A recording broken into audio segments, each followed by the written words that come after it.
Thank you. The state's embattled voting districts were back in front of judges today. A new lawsuit says they violate voters' constitutional rights. State lawmakers are asking the court to dismiss the suit. WRAL Capitol Bureau Chief Laura Leslie was at that hearing this morning. Laura, how did it go? You know, you probably think you have a state constitutional right to fair elections, right? As it turns out, that's not exactly what the Constitution says.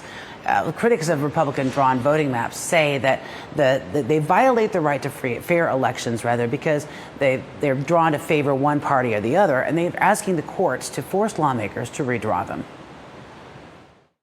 North Carolina's state constitution says you have the right to free and frequent elections, but it doesn't specifically say they have to be fair. Former Republican Supreme Court Justice Bob Orr is representing plaintiffs who say that right is so fundamental it's implied. A fair election is the very floor to our democracy. If you don't have fair elections, you don't have a democracy.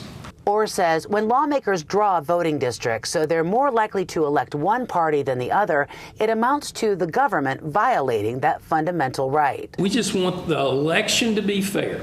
And the only way it can be fair is if you haven't stacked the deck on who gets to vote for that particular office.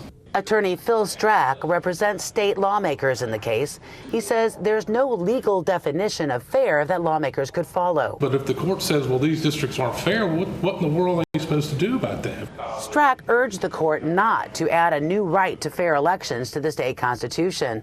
He predicted it would result in an avalanche of lawsuits by anyone who loses an election or doesn't like the outcome. An unintended consequence, perhaps, of very bad law based on just making stuff up. Last year, the state Supreme Court ruled that partisan gerrymandering is allowed and that the courts don't have the authority to stop it.